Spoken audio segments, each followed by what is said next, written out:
I would like to officially welcome each and every one of you present here at the webinar on Advancing Electoral Processes, Global Perspectives in Democratic Election Governance in Sri Lanka, organized by the Center for Monitoring Election Violence. And this center commenced in the year 1997. And since its inception, they have been contributing to election observation and the process of electoral reforms. So, the main objective of having a webinar of this nature is to share their experiences on election observation process, and also this is to be shared with international election stakeholders and everybody who's interested in this.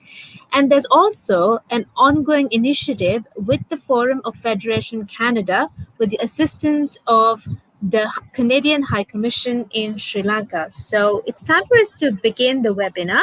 So to give us an introduction to the program, I invite Mr. Philip Gonzales, the Senior Director, Asia and Australia, to speak on this program. Thank you so much, and good evening, colleagues and friends. I hope you're all well.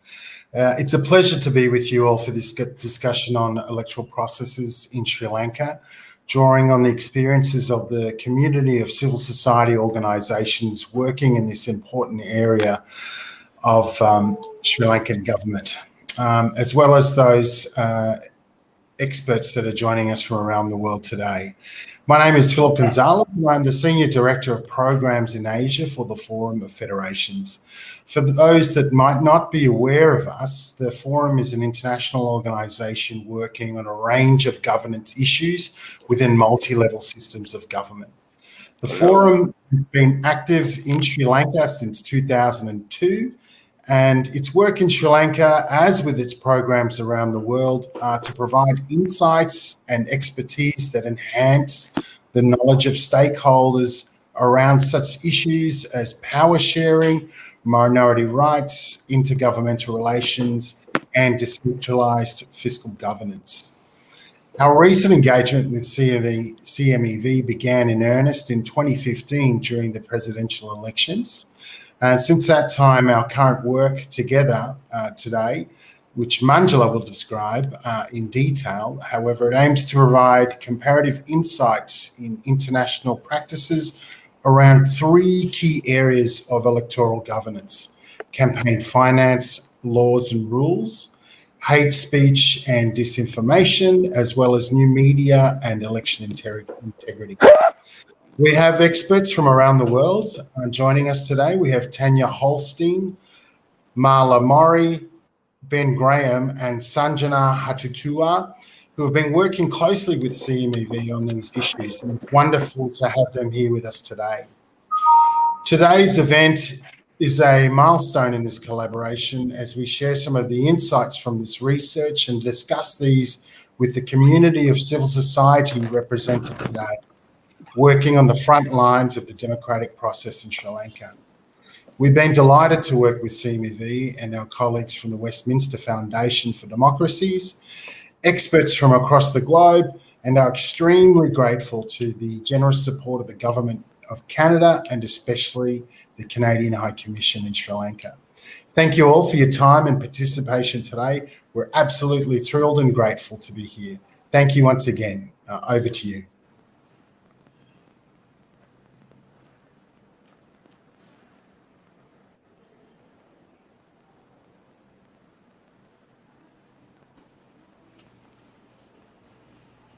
Yes, thank you once again. Back to you, Manjula.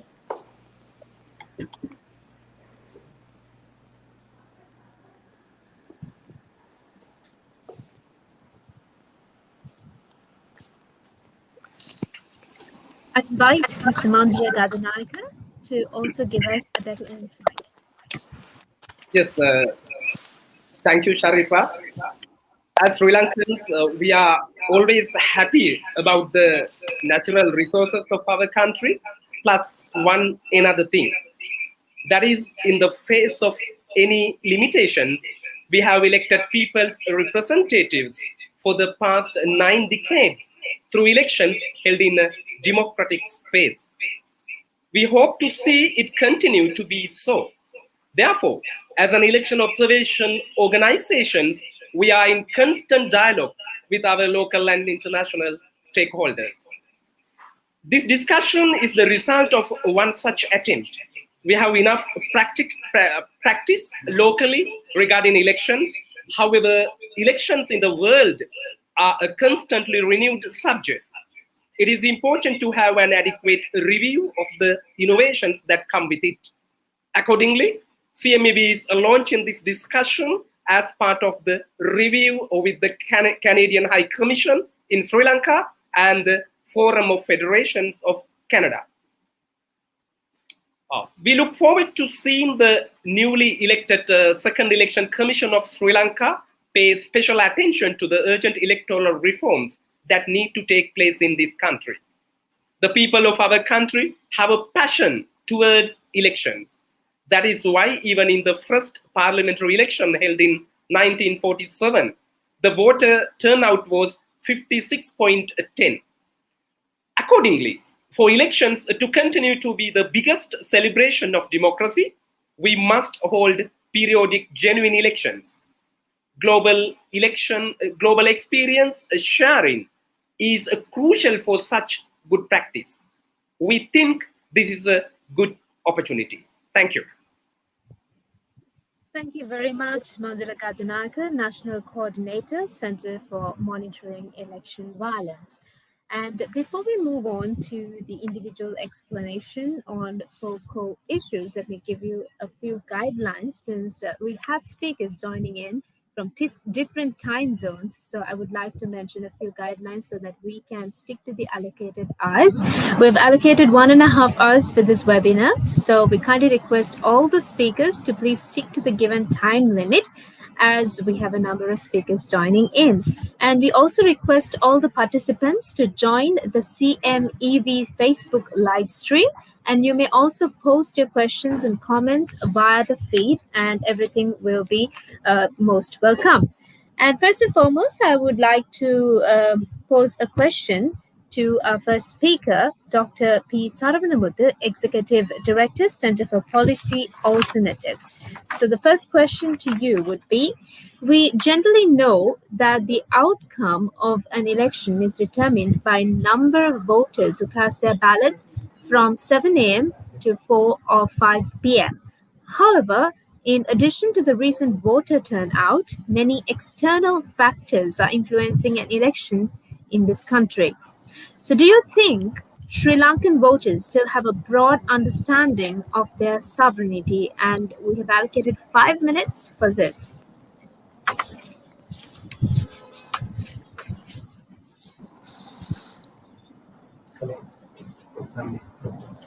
So it seems like we have a slight issue in the connection. Dr. Pisarnavuthu has not joined in yet.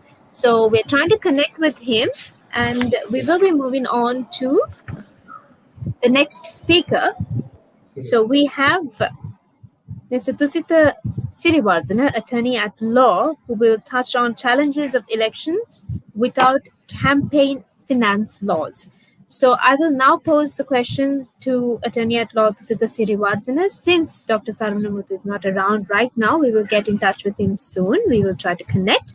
So my question to you would be, one of the most urgent electoral reforms in the country is the introduction of campaign finance legislation. However, numbers and data are more important in such an endeavor.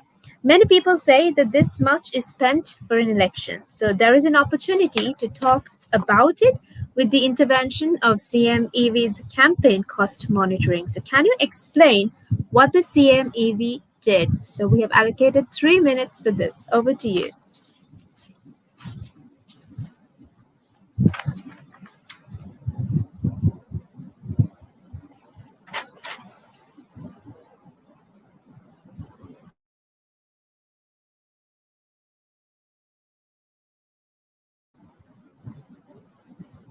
We cannot hear you.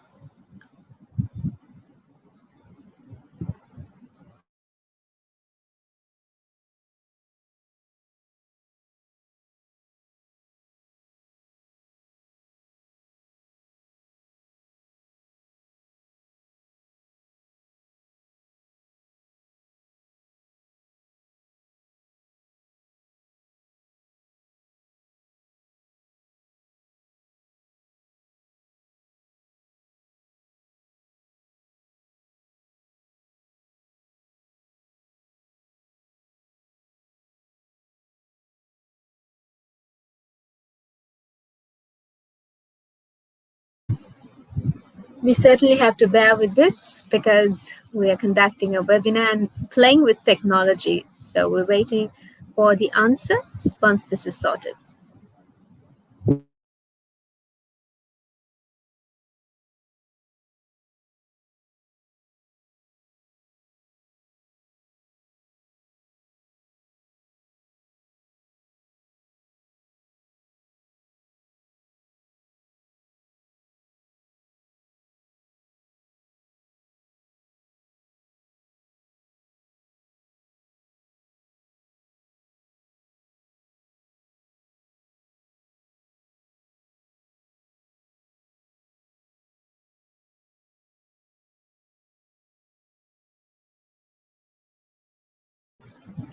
We kindly request you to bear with us until we fix the mic issue.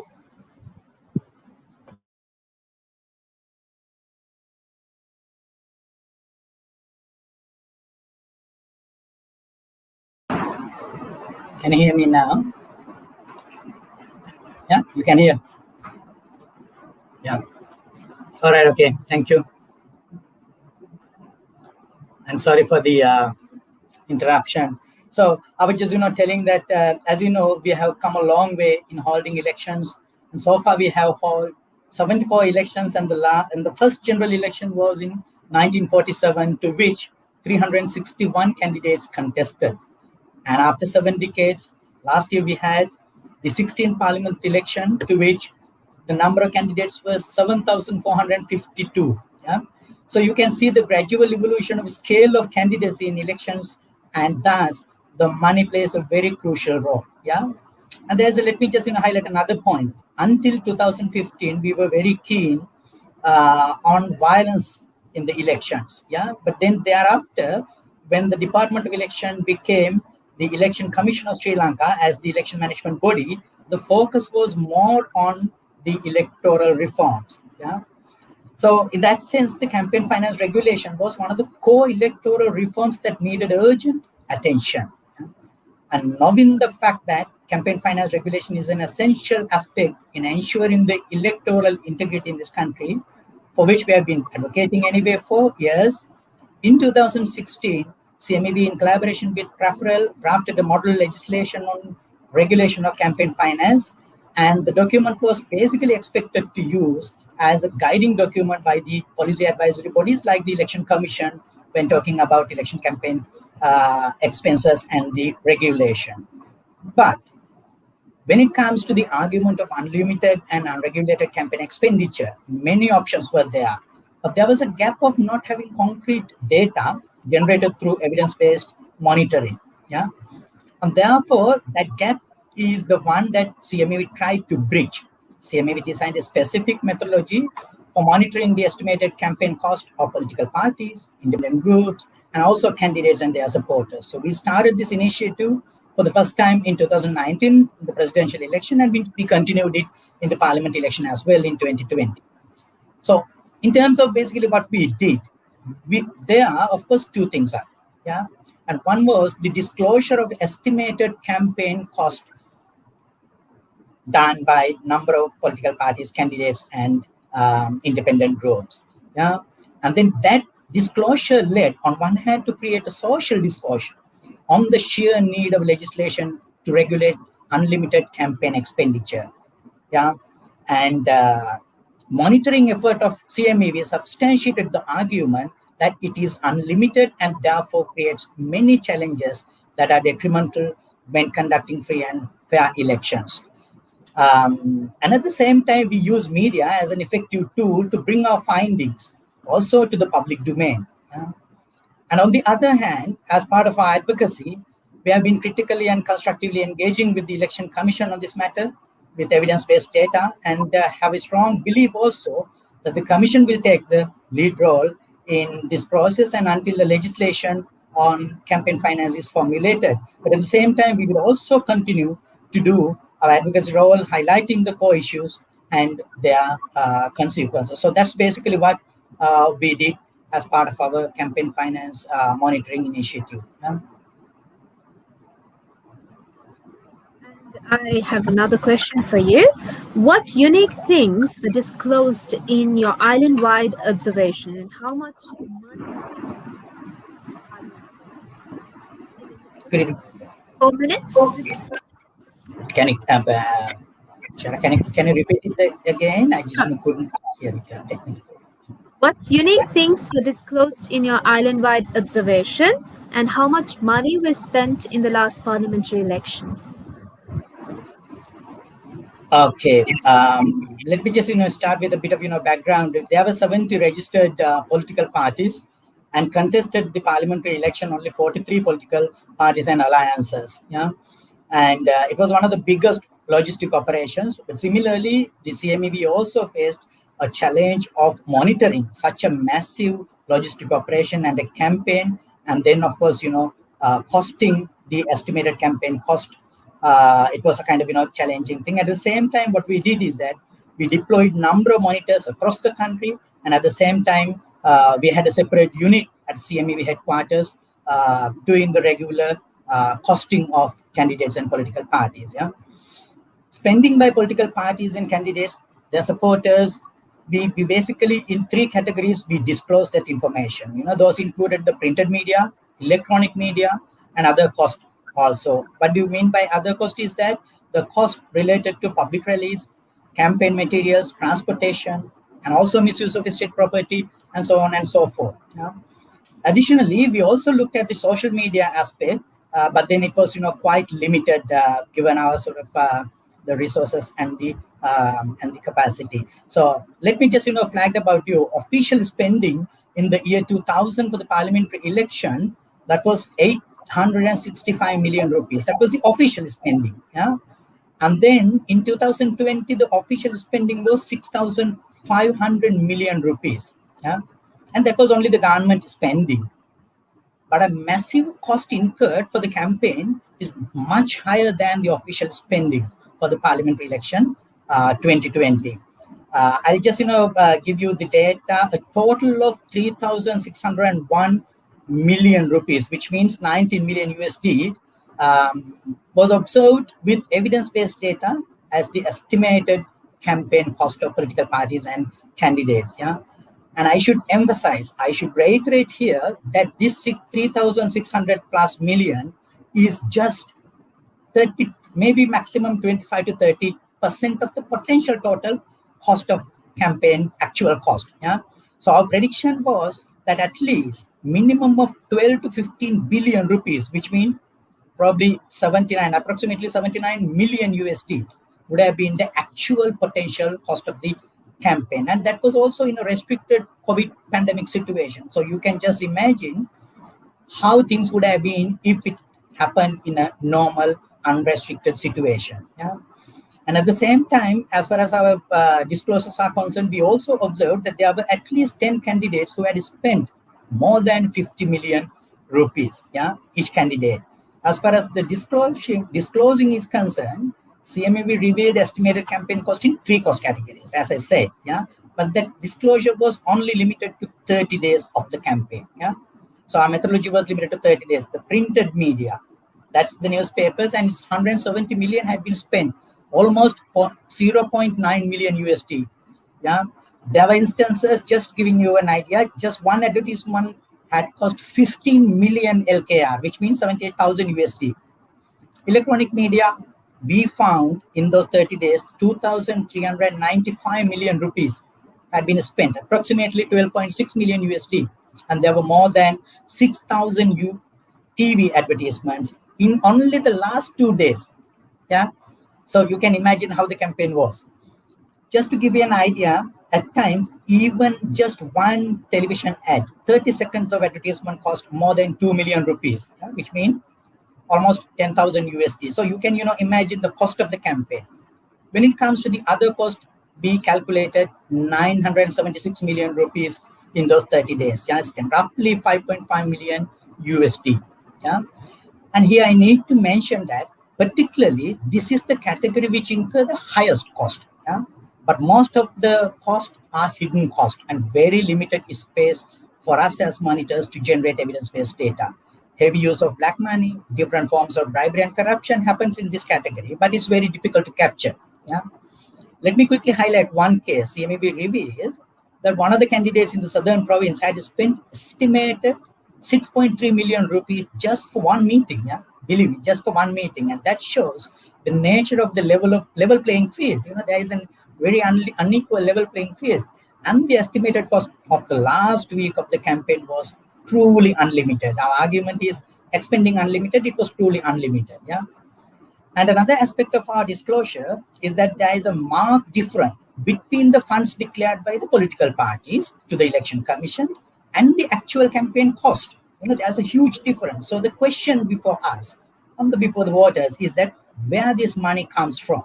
Where are the sources? What are the sources of this money? CMEB disclosed all this data and wanted people to know this information when they make an informed choice of their representatives. Yeah. And the issue was actually not the question which party or candidate has access to the largest amount of money, but rather the voter knowing how much money has come from what source and how much money has been spent for what purpose. So that's the kind of issue that we were highlighting, and our disclosure aimed at raising these issues. So let me just conclude with this. We actually in Sri Lanka had a golden law with regard to this disclosure. Before 1978, there was a disclosure legal provision. Yeah? And as a result of that, several elected members had lost even their parliamentary seats also. And one example is in 1947, a member who could not disclose just 25 rupees of his translation cost.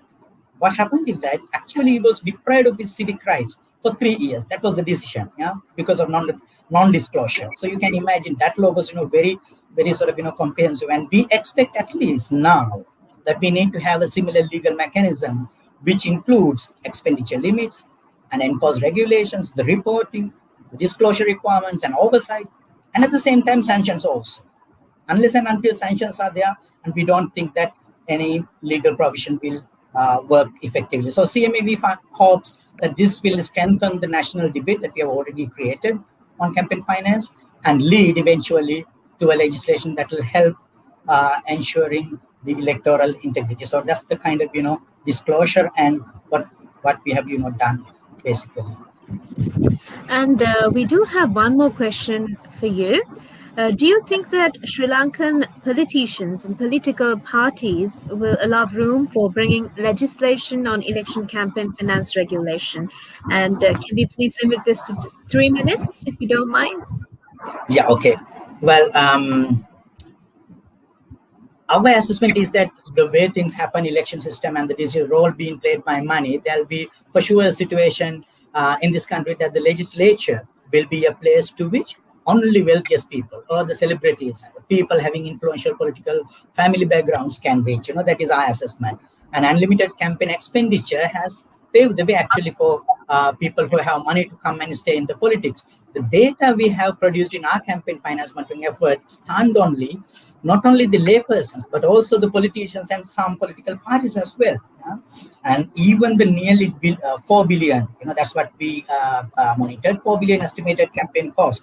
That was only 25 to 30%. So you can imagine, how tough that issue is. And it's not hard to imagine anyone what the level playing field is. That is also fundamental in the election contest. So that is not there. And we strongly believe political parties and legislators and also candidates all will have to think about the gravity of this issue. And they all are for sure going to get affected. Not only one, everyone will going to affected by this matter at any point of time in future. So if they properly not sort of, coming up with any solution, that it is going to be problematic for everybody. And the positive sign is also there. With the kind of societal discourse that we created, there are individual politicians, some political parties also, and mainly female politicians at the local government level, that they are very proactively voicing in this matter regulatory mechanism for campaign finance. And we believe that the political parties and legislators will come to a point beyond which they won't be able to move without regulatory mechanism. And if not, what will happen is that they'll have to accept that the wealthiest are going to be the most eligible people for the legislature. And on the other hand, the way women and youth are treated in fundamental, it is fundamental in any society to witness the equality and the free and fair opportunities. Now, looking at the findings that we gathered in our mission, it is obvious that youth and women are going to be the first affected. That is for sure in this unregulated campaign finance. So we have created an window opportunity to realize the issue and the gravity of the issue. So we are very happy that youth politicians are there who have already started advocating within their parties to bring campaign finance legislation. So, it's a good, positive thing. Finally, what I can say is that, it may not be this year, maybe not next year, but we hope that at some point of time in near future, there'll be a situation that the policymakers of this country will not leave the matter unaddressed indefinitely, and they won't be able to do so and continue with their political activities. So I hope a positive future in terms of legislation of campaign finance. Thank you. Thank you very much, Attorney at Law. Challenges of elections without campaign finance law. And I would now like to invite Mr. Sanjana Hattotur to speak on new media and election integrity. Thank you very much. Can you hear me to begin with? Wonderful. So I have about 15 to 20 minutes to cover what is impossible to in that time period. And it's also an ungodly hour here in New Zealand. It's 2 o'clock in the morning, so forgive me for being somewhat incoherent occasionally. I want to read an excerpt and then get those who are joining the live stream to see whether they can place it or date it. And I quote, "In a less positive development, websites were also used by supporters of the president and to a lesser extent, the oppositional candidate to spread defamatory allegations and rumors about their candidate's opponent. There were reports that websites masquerading as official websites had published negative allegations about one candidate, while it was reported that on a particular date in January that another website had been hacked into the UNP website and a fake opinion poll resulting in predicting a loss for the UNP's opponent had been published. A variety of unsubstantiated rumors, including about the house arrest of a candidate, the commissioner of elections, was also spread a day before the election, while initial results were being announced. All this was done via SMS with the possible intent of inflaming emotions.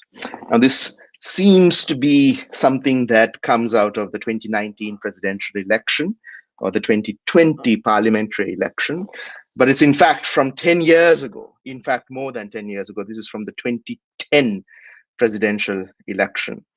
I have been studying electoral manipulation using what is now called social or new media for a very long time. So in one sense, this is not new for the country. In another sense, however, after 2012 in particular, with the use and adoption and adaptation of social media through the devices we have in our hands, which is the mobile phone, there is a very interesting story around how political entrepreneurs, politicians, and their powerful proxies, instrumentalized social media to help campaigns in particular. Now, that story I can't tell because I have too little time. It is, however, a very interesting story for one very interesting reason, particularly for those from the West who are joining us, and it is that Sri Lanka was a harbinger of every single thing that you saw leading up to Brexit, the 2016 presidential election across the Atlantic in the United States leading to the election of Trump, all of what happened in the 4 years since, and indeed what happened leading up to the violent insurrection of Capitol Hill on January 6th this year. That is the kind of toxicity that you saw leading up to elections in Sri Lanka, and the abuse or the instrumentalization or the weaponization of platforms for a number of years. Of course, the likes of Facebook only ever took it seriously when their own markets in their own home countries and home turf were being impacted. So in that sense, political entrepreneurs and their powerful proxies have been... Sarah, you'll have to mute your mic. Yeah, but then they have to bring you out. I think you should do that now. Sarah? It would be great if The rest Sarah, can mute, use their mics. mute your mic, Sarah. Cheers. I'm glad you joined, Zara. We were worried whether you wouldn't be able to make it. So going back to it, I mean, that's a story that I think is a very, very interesting story that needs to be written, and partly has been captured in what has been produced by the forum by my two distinguished colleagues and I in a document that is now with CMEV, looking at the kind of challenges that both are to be found globally and worldwide, and also in Sri Lanka. So just to kind of capture, I suppose, for the purpose of this discussion, what the landscape is at the present moment, just so that we are on the same page. One of the concerns I have is that electoral monitoring bodies, EMBs, civil society, independent election monitors, and observers of the election, including journalists in Sri Lanka, are still not fit for purpose. The nature of challenges have grown at pace. And I think partly the cruel joke about all of this is that when CMEV or when any other electoral monitoring body independently comes up with things like campaign spending, they might have the last laugh. And I know they have the last laugh because I think we all have, backdoor channels into some of these political entrepreneurs and their campaigns. And the spend is actually significantly more, as was hinted at by the earlier speaker. But this is particularly the case around social media. And one divergence I take with the previous speaker is that I don't think that the increase is because of the pandemic. I think that the pandemic accelerated what is our future anyway. And it brought forward in August 2020 what was happening for a couple of years before, including leading up to the presidential election in November 2019, and would have invariably and inevitably happened in the future as well. So what is really going on? And that's a bit complex to talk about in this kind of forum where the audience is extremely diverse. But in a sense, there is a lot that's happening in the manipulation of media. Now, I'm not going to use, I think CMEVs use this term social or new media. It doesn't make any sense. Nobody uses it anymore. Let's just call it media. People like Nalaka, even in Sri Lanka, have been on the same page. Nobody uses the term social media anymore because particularly in a country like Sri Lanka, it just does not make any sense whatsoever. Other than news first, all of the broadcast and print media is up on Facebook. What's up on Facebook goes up on print. What's on print goes in broadcast. What's on broadcast gets spliced and diced and goes up in shorter segments onto Facebook. What's on Facebook goes on to YouTube, and something that's on YouTube is reported on in the mainstream broadcast media. So, it's just media. Let's just call it media. And one of the things is that there is an increasing sophistication in the manipulation of it that outpaces the ability of many in the country to track it accurately. Now, I can't give you an accurate readout in the limited time that I have, but there are some interesting things that are going on. One is that if you're just talking about Facebook, there are, and this is all data because I'm doing doctoral research into this, and so I have monitored very carefully what happened in 2019, which is a part of a chapter of my thesis, and also what happened in 2020. There's a lot that's going on. I mean, some of it is actually a bit funny when you go to think of it. So when I looked at 2020, I discovered on average about 30 pages per candidate. And so there are, just upwards of 200 official pages in Parliament that I track. But that goes up to about 600 pages at the very minimum, because you have, on average, about a dozen pages per member of Parliament. And they go like Sanjana Hattruge Yalu or Appalaning Sanjana Hattua, Sanjana Hattru Dinamamu, Sanjana Hattru Janatipati, Sanjana Hattru Janatipati, Visi Hattara, Visi Hattru Sanjana Hattru, Sanjana Hattru Tarunayanta Tarunayangi Samajiki Sanjana Hattru, and so on and so forth. So you have all of these permutations for the Western friends. These are all permutations of a particular candidate's names. associated with various ways in which they are promoted. And all these are pages, all of these pages are running advertisements, all of these pages are proxy pages, not officially affiliated or associated with the particular candidate. And the problem there is that every single report, including CMEV, that I've seen in the country only ever deals with a limited number of pages and possibly only the official page of the candidate. And the irony being that the official page of a candidate will probably run the least amount of ads and will be the most, well-behaved, when there's a whole concert of proxy pages that are, visible, that are doing all the nefarious activities, including running advertisements within the cooling period. It's actually quite dangerous. So the funny bit apart, because you're looking at the sophisticated manipulation of an electorate well before a campaign. It's every day. That is also something that I think that lots of people don't get. CMEV talks about campaigns leading up to election day, say for 2 months prior to it. Every single day, I've been studying it from 2018, there is some sort of an electoral context. There is a hyper-partisan, deeply political conversation taking place, but it's not taking place on the pages of the political parties or the candidates. Sri Lanka's media ecology is rather complicated. The Western colleagues who are on this call may recognize it as junk news pages. So in Sri Lanka, we call it gossip pages. Gossip pages are bought over by political candidates and political parties during a campaign for quite princely sums of money now. But every day there is some sort of a campaign. So it's now Sarath Fonseca or Wimal Weerawansa or Basil Rajapaksa or Gotabaya or Mahinda Rajapaksa. Or it's within a family, or it's between family members, or it's between various factions within a party, or it's between parties.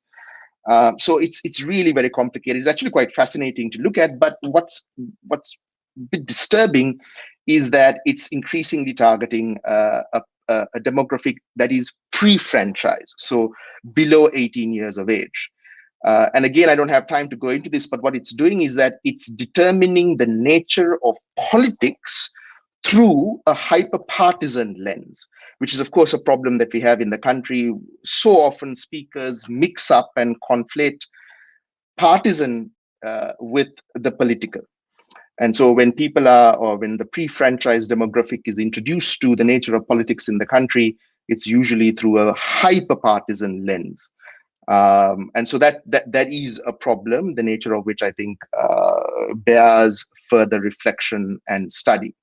So I'm going to end by just talking a little bit about, and Manjula wanted me to talk about some of these aspects as well. One of the things, I'm simplifying it a lot. As I said, we don't have time to talk about it, but one of the things that we see very, very clearly mirroring what's happening globally is that a lot of the political conversation, the hyper-partisan conversation, is moving to instant messaging like WhatsApp or Viber or even Facebook Messenger, which precludes easy study by researchers like myself because it's what you would call one-to-one or one-to-many. It's encrypted, it's private, it's not in any public domain necessarily. And so people can do whatever they want under the cloak of privacy and without adequate scrutiny, including by EMBs. And that is actually happening at pace. Another very disturbing phenomenon that we saw in 2020 in particular, but also leading up to the presidential election in 2019 is apps. Now that's a whole different conversation in Sri Lanka. Extremely disturbing. There were a number of apps that were launched. They are their own ecosystem, zero privacy, harvesting information, listening into microphone conversations, logging what you call the telemetry data of the mobile phones that they were installed on. Really bizarre, disturbing, Orwellian things were happening with these apps. And of course, the EMB in Sri Lanka has zero awareness, has no clue, hasn't even begun to think about, leave aside, regulate these kinds of developments. So there is no oversight, there's no regulatory oversight, there's no imagination, there's no technical capacity, and the entrepreneurs in politics are having their last laugh. A lot of this is happening under, I don't know how much this has been discussed and how much Sarah will discuss this, but it's happening under a particular timber of presidency, and it's happening under a militarized country and a militarized government. And a lot of what we see day to day is very heavy militarization of the discourse as well. So just to give you an example, early 2020, when there was talk about bringing back the old parliament to deal with the pandemic, there was a lot of weaponization and instrumentalization in the first 6 months of 2020. And this is all public documented, so it's all up there. It's public documented. Every single day there was very heavy a campaign to pitch and promote and put forward the argument that you didn't even need a parliament. All you needed was the army to rule the country. It's really quite disturbing to see. And those images and those frames, every single day, it was like a tsunami was associated with the president, with a very racist discourse.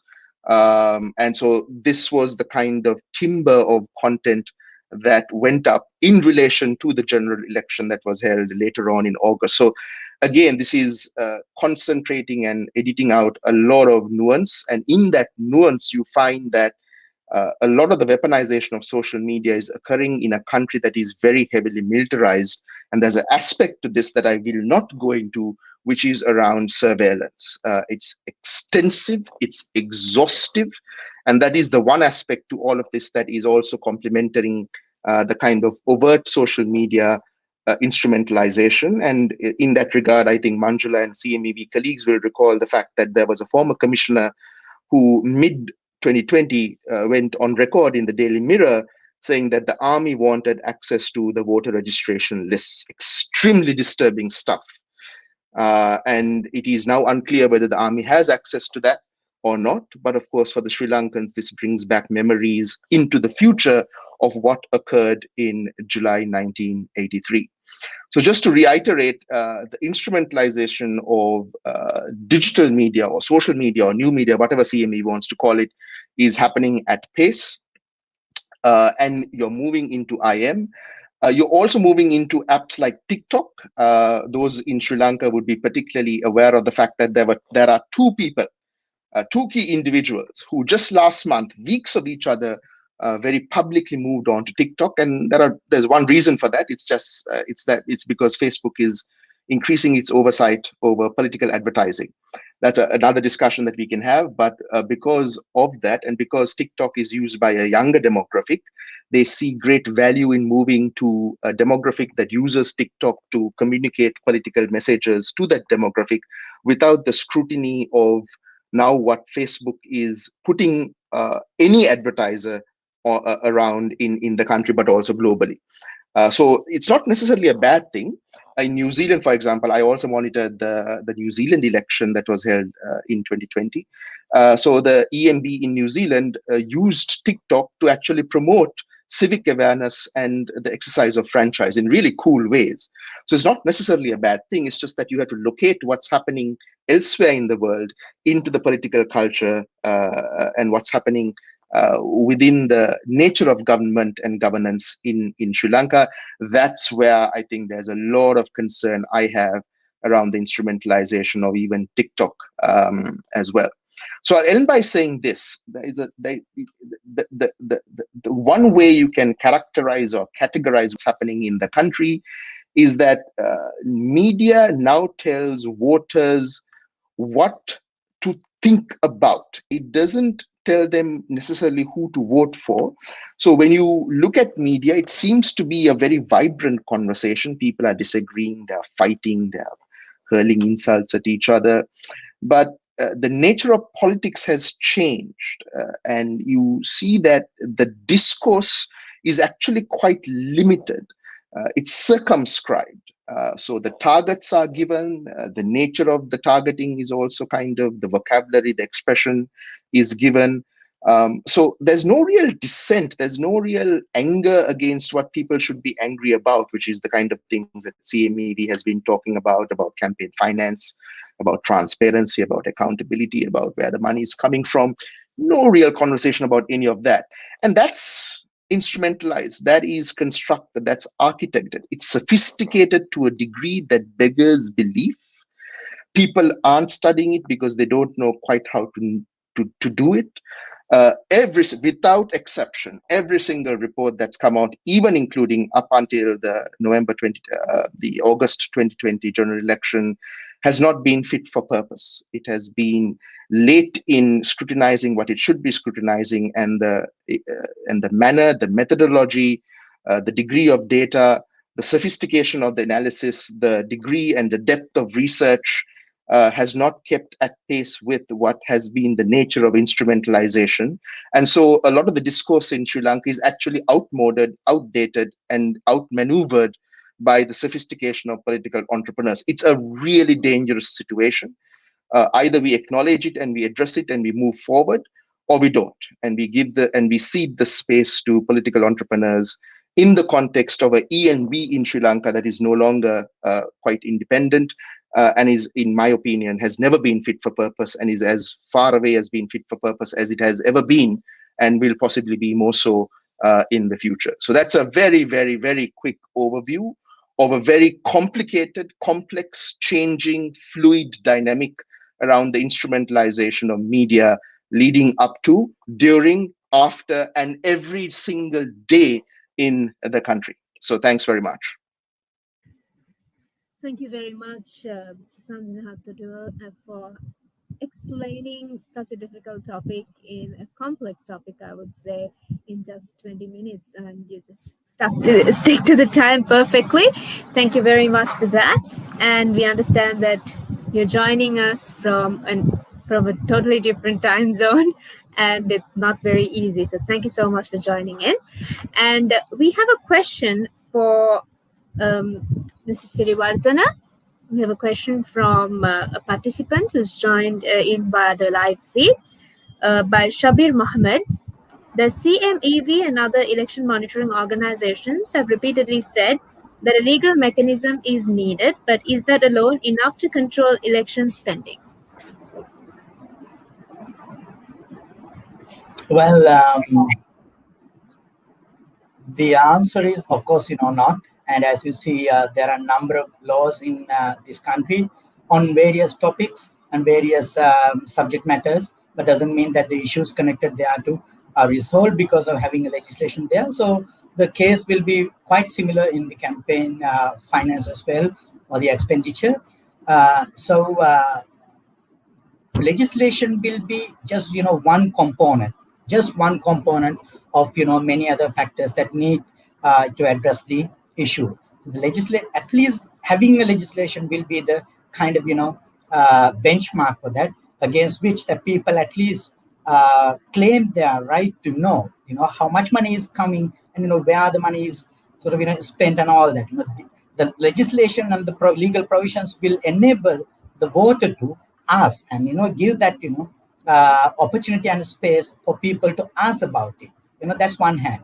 But with the legislation, there are a number of other factors also that we need to put in place in order to effectively regulate the campaign expenditure and the related issues. And one such thing is that there should be a greater public disclosure, and there should be definitely information disclosed to the public and public domain. So people should be able to access that information. Accounts of political parties, and then the spending in an election, the spending of candidates, and how much money is gathered from which sources. So that disclosure should be there. And at the same time, there is a serious issue with the political parties also in Sri Lanka. So our assessment is, within the political parties also, there should be an internal party control system where they themselves have their own control systems and documentation systems also, to see how much money they have and for what purpose they spend their money, particularly in campaign periods. So political parties also should have that control mechanisms internally within their parties. And at the same time, even if we have a legislation, sufficient infrastructure should be there, manpower should be there, sufficient power should be vested in the relevant mandated officials and institutions to effectively enforce such legislation. Now, one of the serious issues in the policy framework in Sri Lanka is that there are a number of policies and laws, but when it comes to the implementation, there are a number of gaps. So having the legislation is fine, but there should be a backup mechanism also to ensure that it is effectively implemented. But at the same time, stakeholders should also have the oversight ability as well. Monitoring bodies and the election commission, journalists, the general public, there are a number of actors who should also be having their own, observations and oversights as well. So these are the kind of, factors in along with legislation of campaign finance regulation. And if everything goes in hand, then there'll be. But that also doesn't mean that the issue is sorted, but at least all these components should be together to ensure effective implementation of a campaign finance legislation. We do have another question for you from Jeevani Dilrukshi, Mr. Sirivardhana. Looking at the election campaign that took place in the last parliamentary election, can you explain what is the most common campaign tactic used by our candidates? Well, that is, of course, a multifaceted thing, and it depends on what the constituent is. There are a number of different tactics being used in elections, and particularly in the last election also, there were a number of different ways and means used to sort of to reach the candidates, to reach the constituents by the candidates. Now, one of the things is that our experience in the last two elections, the presidential and the parliament election, is that mainly latter part of the campaign, the use of electronic media, particularly the television, is much more higher, plus the radio channels. Yeah, and at the same time, Sanjana, of course, highlighted that we, need to call that it's generally media, and basically normally through the internet, there are a number of, social media platforms as well. So the use of social media platforms were much higher, but then it was, very difficult for us in our country to capture. But then there is a tendency, because the floating vote, of course, probably will be the youth, and the youth are, of course, the category. They are using electronic items and mobile devices and all that. So using and social media as a tactic is quite prevalent in the last two elections as well. But at the same time, there are other. If you take a rural area and how the campaign is going, the door-to-door campaign is also a one, a very effective tactic. And the distribution of money happens there. Those are also tactics. And then distribution of goods happen.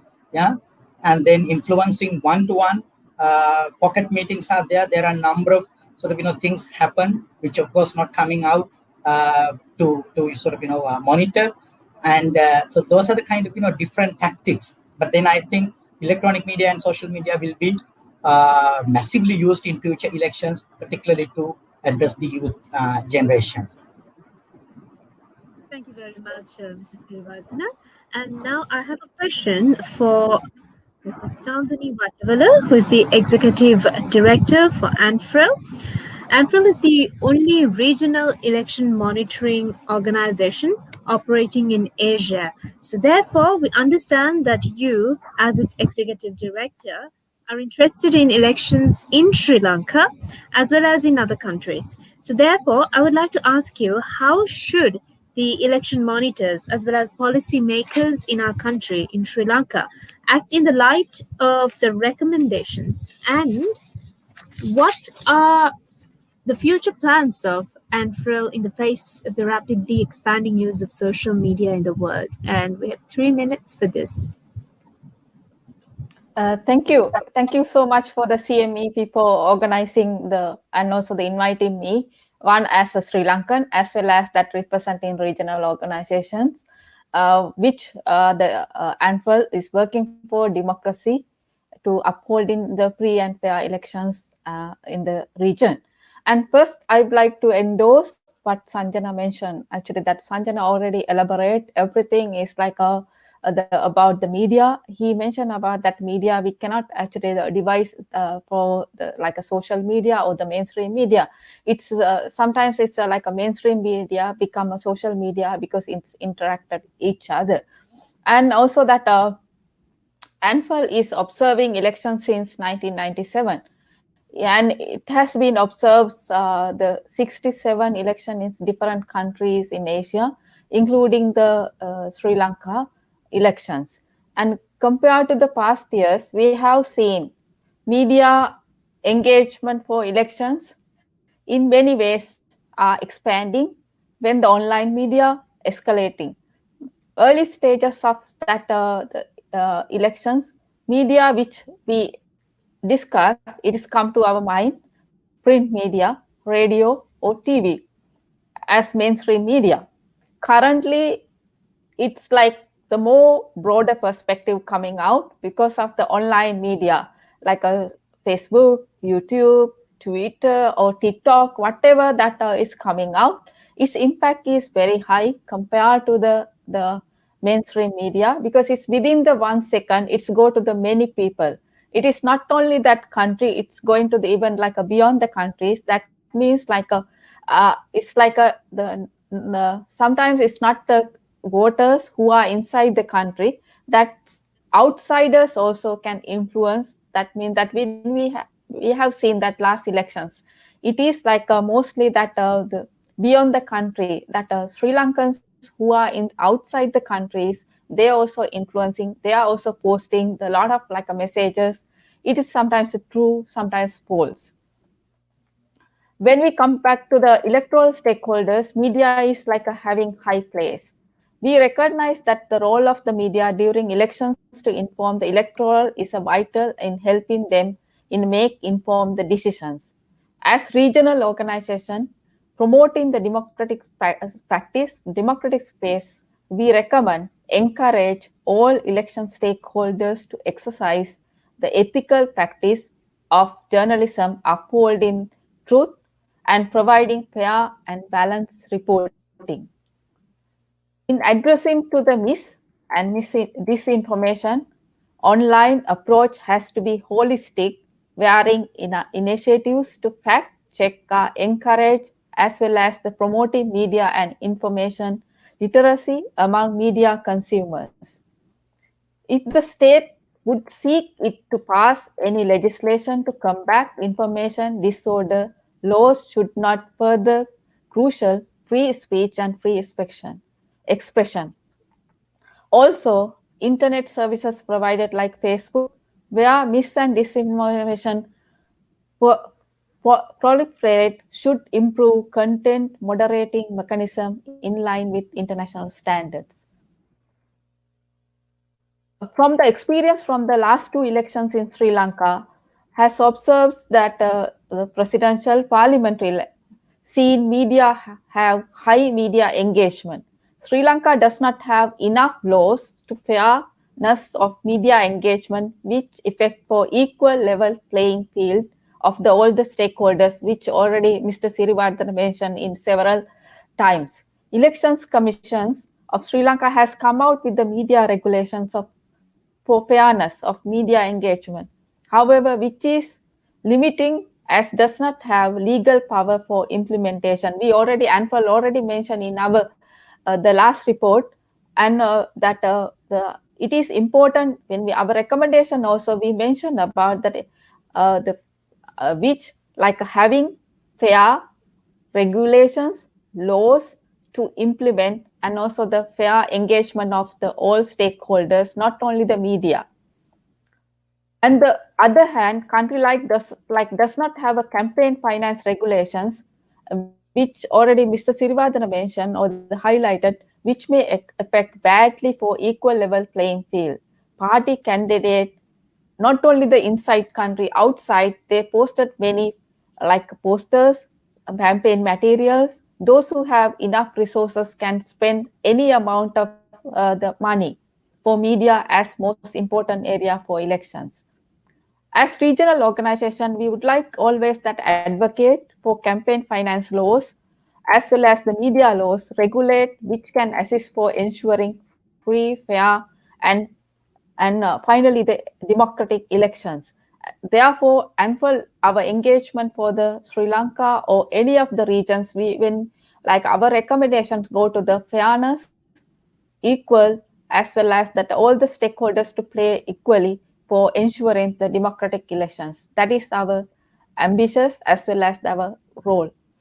Thank you very much. Thank you very much, Ms. Chandani Vantavala, for your words. And we would like to have some experts' contribution in this webinar. So I would like to have your opinion on this. Tanja Holstein. We have 4 minutes for this. Over to you.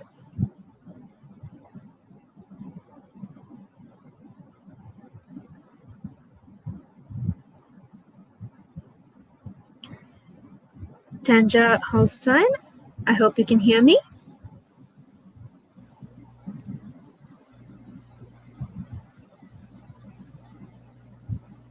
Can you hear me?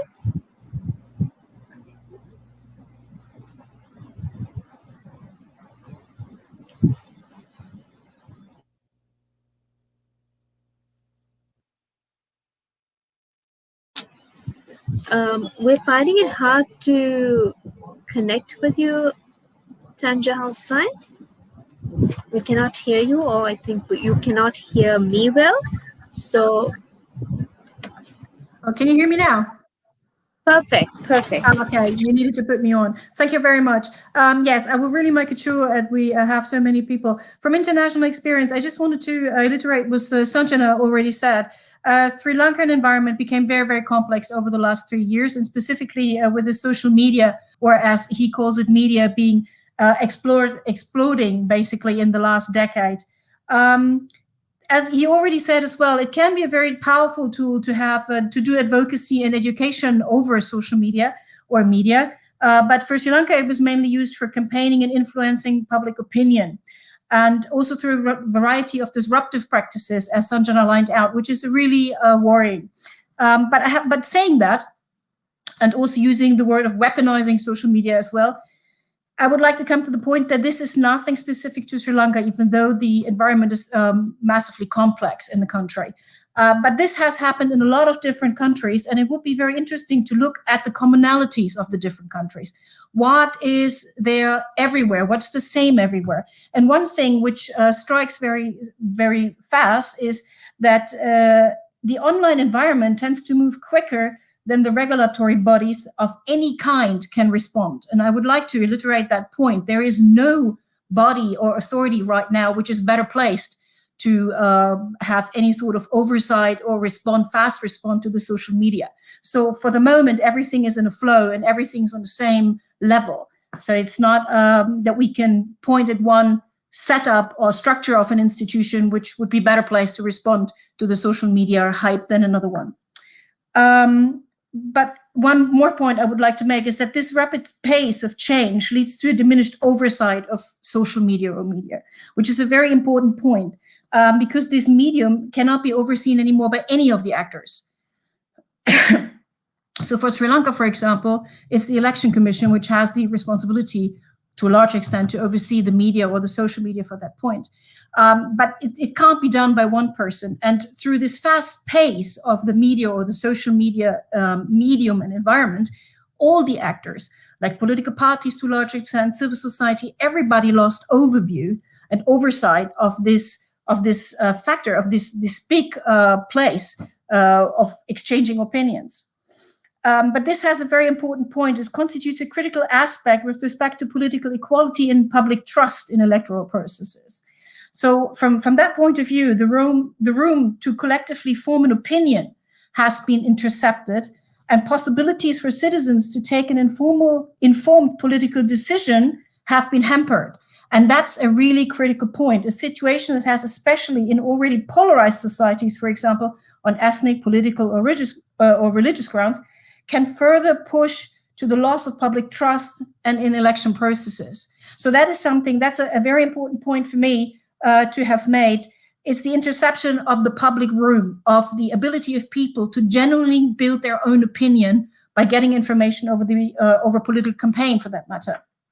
So, and I think that the example of the United States, as we have seen it in the last months, or 2 months actually, is a very good example, because here an uninterrupted disinformative campaign as it was launched from the former president, plunged an already polarized country into a social conflict that will last for more than one electoral cycle. That is a break, and a very strong social break in the States, which is something which came about completely uncontrolled social or media environment, which is something I think is a very dangerous side to keep in mind. If the oversight efforts are too loose, it can lead to largely negative consequences. But having said that, I would also like to highlight, on the other hand, that oversight does not mean restriction per se. So it's not actually an improvement to have the social media or the media environment being restricted, and it will not lead to more political equality or public trust. So in the most cases, as we can see from international comparison, restrictions on social media are a fast track to less media freedom and a reduction of the freedom of speech, as it has happened in Uganda and in Tanzania, most recently in Myanmar. It's also counterproductive, as censorship in any kind simply inflames existing bad feelings, which are already there, and would make potentially the whole situation even worse. So one thing I would like to bring forward is it is important to identify a way in which the oversight responsibility or the oversight capacity or ability is be shared among a lot of different actors, basically all actors, political parties, civil society, election authorities, the government. Everybody has to have a responsibility in this direction. If you launch it with one organization or authority only, there is none in the world who can actually keep up with the pace. And capacities need to be built to prevent single actors, as we have seen, for example, in the American context, from hijacking the public sphere and prevent the public to form an opinion based on genuine political information. Thank you. Thank you very much. And now I would like to ask a couple of questions from Mr. Rohan Hettiarachchi, Executive Director, PAFRIL, and convener of March 12 Movement. This is my first question to you. PAFRIL is one of the leading and oldest election observation organizations in the country. What could be the biggest challenge the voters, the Election Commission, and the election observers will face in this country in an upcoming election? We allocate 5 minutes for this, please. First of all, I wish to thank CMEV, Manjula, Gajanayaka, and also AsianMirror to organize such a timely, important discussions. And also, it's really happy that I was able to listen to some of the international experts, those who have some experience in Sri Lanka, get to know their thoughts. But I think generally, I think all of us are in the same table. But to a specific questions which I formulate, I mean, in my answer in 3 sectors, the system challenge. The number one, I am happy to say the system challenge. System in a sense, the electoral system. So there is no clear-cut electoral system for upcoming provincial elections. It has the lawmakers did not complete their duty during the provincial electoral system brought up in a couple of years back. They are not complete delimitations.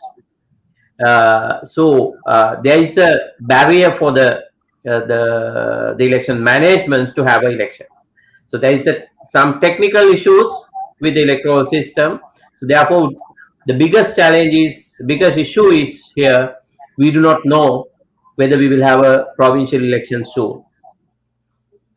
Then the second issue related to that, there is no political will to have elections.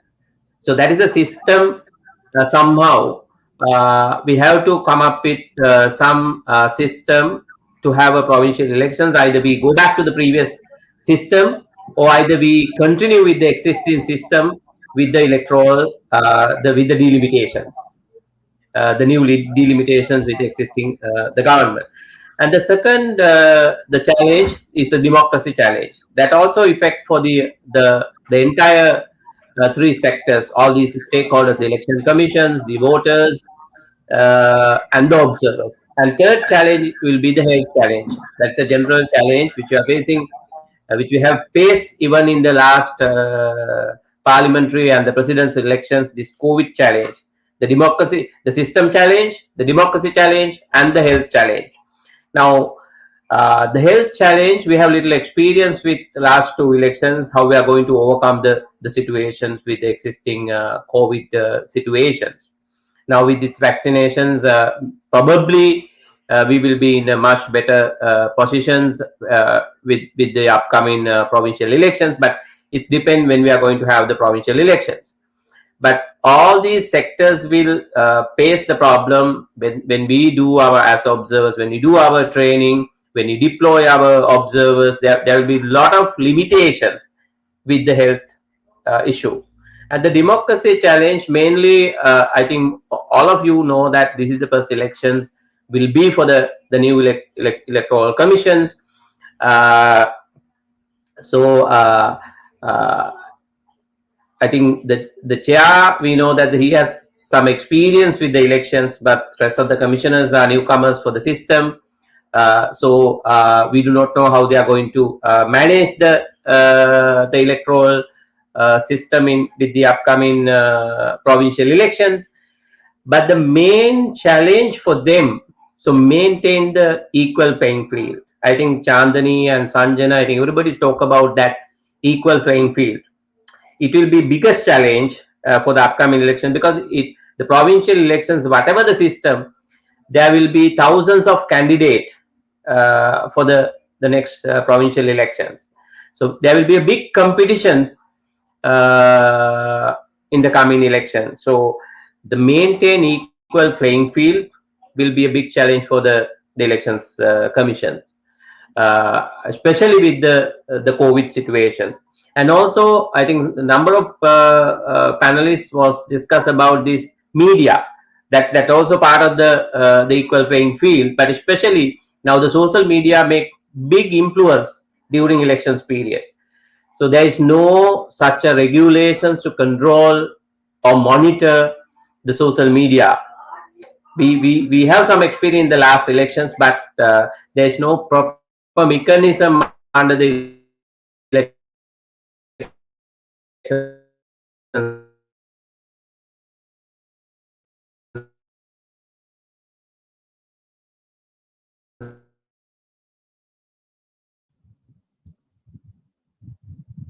Seems like we're having a slight technical hitch and there's a poor connectivity happening over there from Mr. Rohan Hettiarachi's end.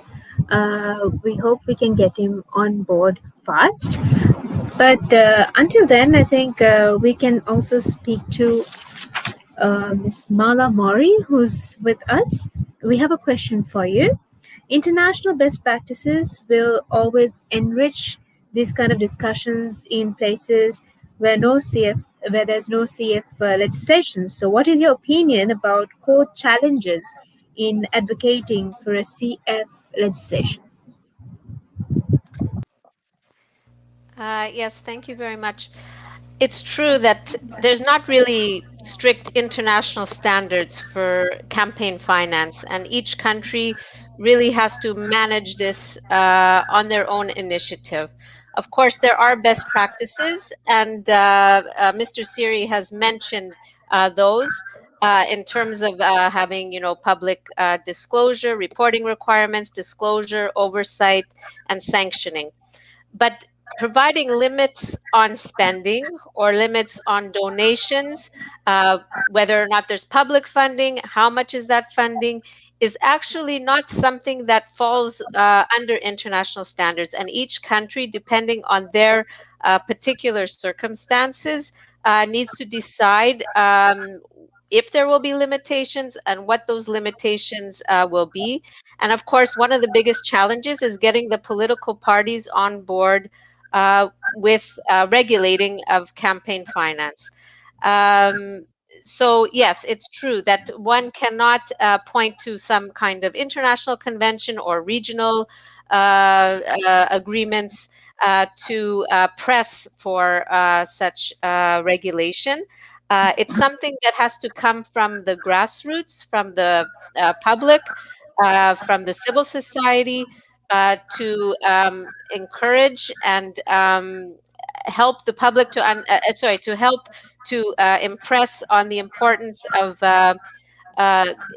campaign finance oversight and limitation for the benefit overall of the democracy. And I wanted to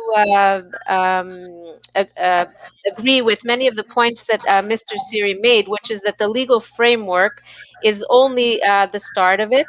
And the campaign finance oversight itself and the sanctioning and enforcement is really a key aspect to ensuring that that there's a proper framework or enforcement going forward. One of the questions that has to be answered by the civil society and by the authorities is which body is most suited, most well suited for this campaign finance oversight. Many countries in the world, about half of them, have the election management bodies overseeing campaign finance. But there's other bodies that could be suitable. It could be a state audit office, an anti-corruption agency, and other types of bodies. But whichever body is selected by the country, which of course is at their discretion, as Mr. Siri pointed out, has to be fully resourced. That means financially, human resources, with the competence, but also with the powers and authority that's necessary in order to uncover what is often hidden money that's out in the system. And many countries in the world, even those with with legal frameworks overseeing campaign finance, have a problem even with reporting and disclosure and limitations. Of course, that doesn't end the picture, and even with oversight bodies that are operating, it is very, very difficult. It is one of the most difficult areas to monitor in elections. And without the public pressure for that, without the suitable authorities that the bodies should have, without proportionate sanctions, it's really difficult to ensure that campaign finance is properly overseen.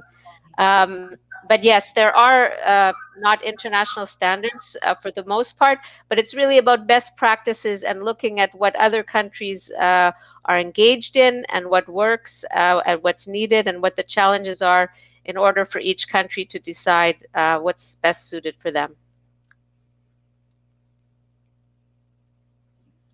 Thank you very much, Mala, for your opinion and for your insight, for sharing your insight as well. And we were talking to Mr. Rohan Hettiarachchi a while ago and we lost the connection. So we have another question for you. You're the convener of the March 12 movement that strives to create a clean political culture in this country. So should the current electoral system in Sri Lanka be changed to change the electoral culture in Sri Lanka? What do you think? Do we have to change for that? Yeah, sorry, I lost the connections. Thank you for taking me again. So that is the technological challenges which we are facing. Yes, your questions, of course, that the electoral system directly affect for the existing political culture. But on the other hand, I should say that this is one of the best system which we are exercising here in Sri Lanka in one side, because we are having a proportionate electoral system. So each and every party, they will get the proportionate representations in the parliament and provincial or whatever the other representations level. It's a proportionate representation. It's really good. And in addition, Sri Lanka, we do have a preferential vote system that also voters will get some sort of opportunity to select their representative. That is one side. In that way, in that line, this is really good system. But with our experience over the decades now, with this existing system, I think this is the time where we need to change the electoral system if you really wanted to change the existing political culture. Because I think most of our panelists were mentioned about the campaign finance. They were talking about violence, corruptions, the political corruption. But you also mentioned about the clean politics, the Marshall movement. After 3 decades as the election monitoring organization, we had to work for clean politics. Beyond the elections violence, beyond the electoral reform. That is mainly because of corruptions with the existing electoral system. So my proposal for Sri Lanka, it should be the mixed system, but we need to maintain the proportionate system with small electoral basis, because the existing system, to run the elections, you have to have a millions of money. Without money, you can't be in the politics. And also in an existing system, we don't have a upper limitation of campaign finance, or we don't have any political financing rule ceiling, anything. So we don't have such a system. But even with the political financial regulations, we have to change the existing political electoral system to mixed system to change the political culture. And this system will lead up for corruptions. So if you want to win the elections, you have to have millions, either your own money, or you have to borrow money, or you have to get some support from outside people. So in the elections, your focus will be how you are getting back, how you support your colleagues to earn the money which they spend for the election. So it will lead up for corruptions, and it will lead up for intra-party violence, which we have shown in the last couple of elections. So it can happen in the next provincial elections. Intra-party violence also will be there. But in addition, I think there are so many other areas where we need to change with the Sri Lankan electoral system. I know now CMEB, PAFREL, even the other regional organization, we are talking about the advanced voting system. It's partly the electoral system. We don't have a electoral calendar here. So whoever come into power, they take advantage. So disabled people, there's no proper mechanism. We are exercising some system, but it's not a disabled friendly electoral system here. I mean, easily with our experience in our regional countries, easily we can change the electoral system. So the present government, they do have almost 2/3 majority. If they really want to change this existing political culture, this is the best parliament. But we wonder whether election monitoring body locally and regionally, or even the other civil society, whether we can push this government, whether there is any political will to change this electoral system. But everybody talk about the electoral system, but nobody is serious to change that. So it's a talk show. So everywhere we can see in the political platform, we do have a talk show, but there is the practical engagement, the real engagement of changing the electoral system. Yes, we have to change. This is the good time. Thank you very much, Mr. Rohan Hettiarach. It was we're glad that we could join you in. We could connect you in once again. Thank you so much. And we do have a question for Ben, who's with us. This is for you.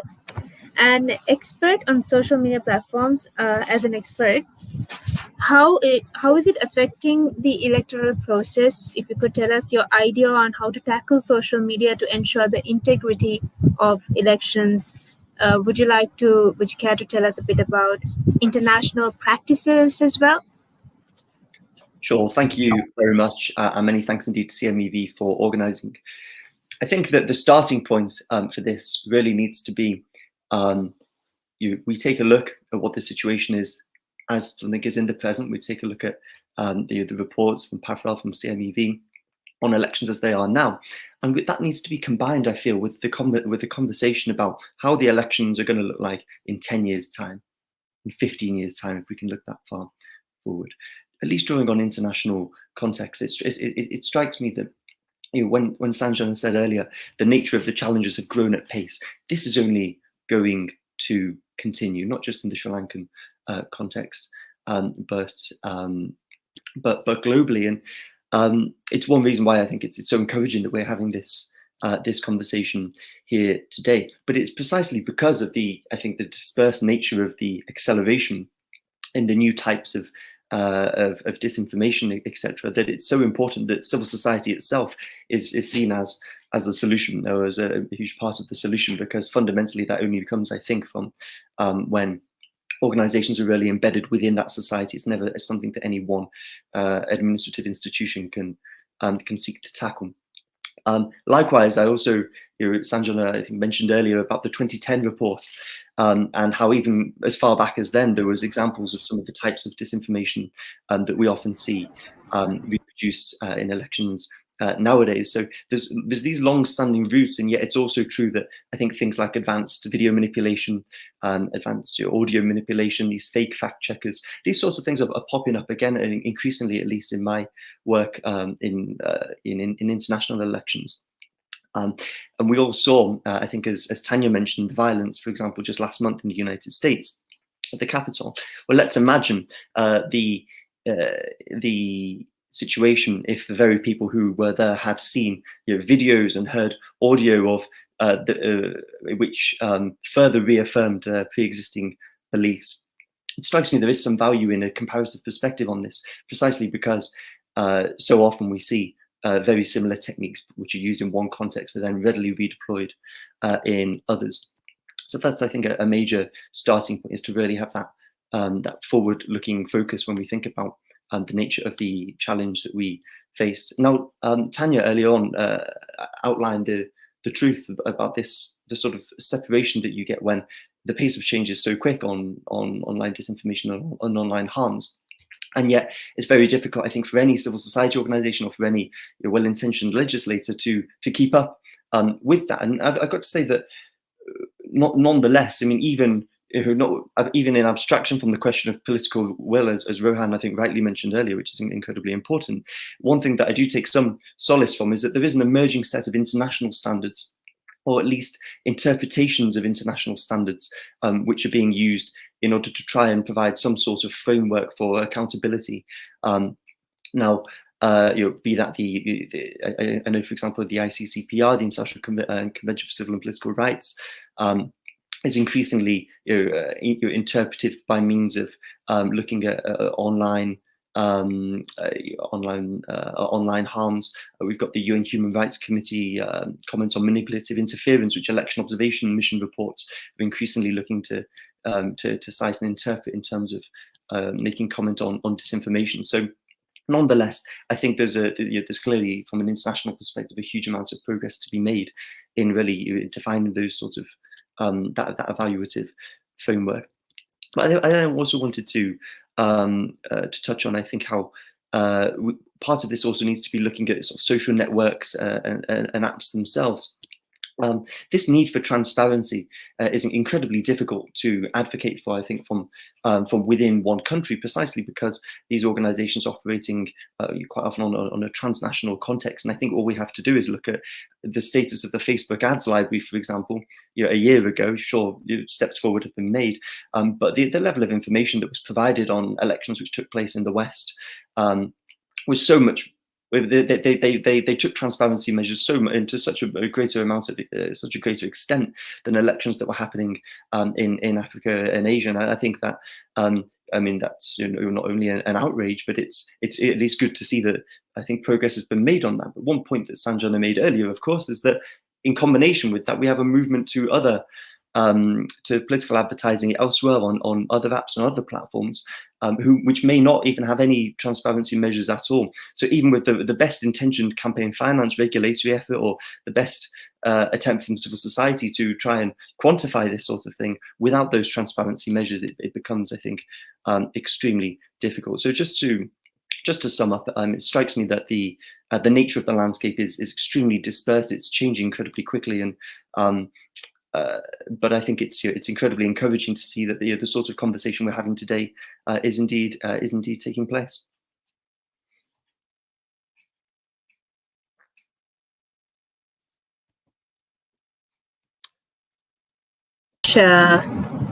Ben, I hope you can hear me. I can hear you fine, yeah.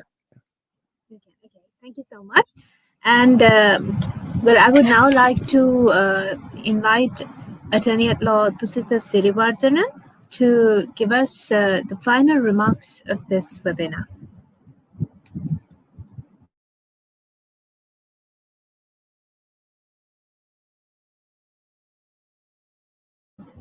We cannot hear you, Mr. Sirivardhana. We cannot hear you. Perfect. Okay. Yeah. Okay. Right. Okay. To start with, that finance is an important thing in politics, like in all other aspects. Yeah? So it's not that money per se in politics is problematic. What matters is that it is simply a matter about what regulatory mechanisms are in place to tackle the issues like unequal level playing field that was discussed, corruption, bribery, and misuse of state property, use of black money, and undue influences on voters and the voter buying, so on and so forth. There are a number of issues. So how to tackle that is what matters. And actually, these are the issues that are mainly coming as a result of absence of regulatory mechanisms, and also due to lack of disclosure, reporting, and lack of political party internal control systems, and also lack of will of the relevant parties. So I think there is a sheer need that the authorities should take that. There is a draft legislation in Sri Lanka. So they should take immediate action to review the draft campaign finance legislation and produce a finalized draft bill for the approval of the Cabinet of Ministers and get it passed in the Parliament. So that is for what number of stakeholders, including us, are of course advocating for. And there is a need to continue that and support the advocacy and lobbying effort with more evidence-based research as well.